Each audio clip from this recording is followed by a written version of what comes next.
Halo semuanya, perkenalkan diri, nama saya Cecilia dengan NIM 444322004. Jadi di sini saya akan menjelaskan mengenai kebijakan pendataan ikan di pelabuhan perikanan. Jadi kebijakan pendataan ikan di pelabuhan perikanan ini sudah ada peraturannya di Kementerian Kelautan dan Perikanan. Jadi nomor 59 tahun 2022 yang mengenai tentang pendataan hasil tangkapan ikan. Peraturan itu bertujuan dibuat untuk mewujudkan pendataan hasil tangkapan ikan yang akurat, tepat waktu, dan dipertanggungjawabkan sebagai dasar pengambilan keputusan tangkap dalam pengelolaan perikanan tangkap yang berkelanjutan. Jadi ada beberapa hal kayak kebijakan itu, ada beberapa hal yang harus diperhatikan. Yang itu pertama, ikan yang bervariasi. Yang kedua itu ada petugas yang sedikit. Yang ketiga itu ada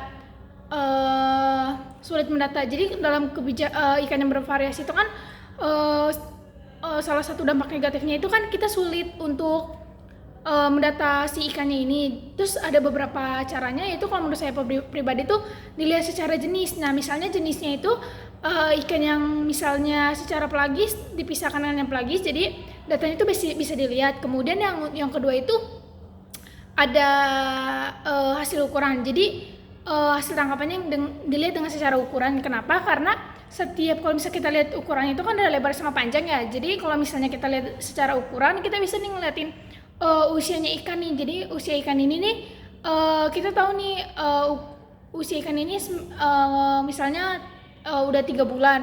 Jadi potensi sumber daya ikan yang di laut pun nggak bakal habis gitu. Kalau misalnya kita ngambil secara overfishing, itu kan kita juga bakal keturunan kita nanti kan nggak bakal bisa dapet ikannya itu, kayak kita nggak dapat merasakan ikan tersebut lah gitu. Kemudian tuh secara nilai ekonomis. Nah kalau misalnya secara nilai ekonomis tuh kalau misalnya secara nilai ekonomis hasil tangkapan ikan secara nilai ekonomis tuh kan nilai ekonomis terbagi menjadi dua, itu ada nilai ekonomis rendah sama nilai ekonomis tinggi. Jadi kalau dalam nilai ekonomis rendah ini misalnya kan kenapa dipisahkan secara ini, kalau menurut saya jadi nanti datanya itu bisa dilihat gitu. Kalau misalnya yang misalnya kan ada tuh yang ekonomis rendah, misalnya kurisi, gulama dan sebagainya. Jadi itu bisa dilihat tuh spesies ikan yang dengan nilai ekonomis rendah itu datanya sempurna gitu. Kalau misalnya yang ikan pelagi juga sama digituin, karena terus mereka ini kan pendistribusinya bisa tersebar juga kan. Kemudian itu sulit mendata. Petugas pendataan yang terbatas. Nah dalam petugas pendataan yang terbatas ini tuh dampak negatifnya itu datanya itu kurang akurat sama sekali. Kenapa? Karena biasanya kan bisa pengumpul catat baru dinas perikanannya yang masukin ke datanya ke laptop ataupun media apa itu pun misalnya. Nah kalau menurut saya pribadi tuh cara kebijakannya itu untuk biasanya itu menambah petugas dalam pendataan ikan. Kemudian tuh kalau itu harus ada sertifikasi, atau dalam sertifikasi pendataan ikannya itu kalau misalnya petugasnya punya itu, menurut saya itu bisa gitu loh untuk menjaga data ikan tersebut.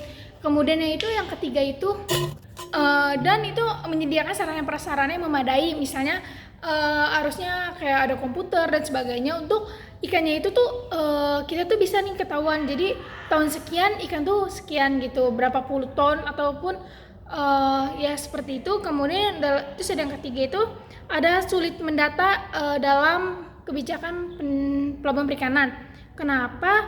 Jadi kalau misalnya sulit mendata ini kan ada faktor 2 tadi tuh, kayak ikannya bervariasi dan petugasnya juga yang sedikit. Makanya dari itu tuh kita tuh harus dua yang ikan bervariasi dan petugas yang cukup yang sedikit ini tuh harus digabungkan, yang sudah saya menjelaskan kebijakannya. Kemudian kalau misalnya itu udah selesai kan, dua masalah itu udah selesai, data itu juga bakal selesai juga dengan baik dan benar gitu. Tidak ada kayak kesalahan data yang tidak akurat gitu. Kemudian tuh yang terakhir itu sekarang kan pemerintah Indonesia tuh telah menetapkan kebijakan penangkapan ikan terukur berbasis kuota yang akan mulai diterapkan pada tahun 2024. Kebijakan data ini tuh agar ikan yang akurat dan potensi sumber daya ikan ini tuh kita bisa dilihat secara baik ataupun tepat waktu gitu. Mungkin itu saja dari saya, kurang lebihnya mohon maaf. Sekian, terima kasih.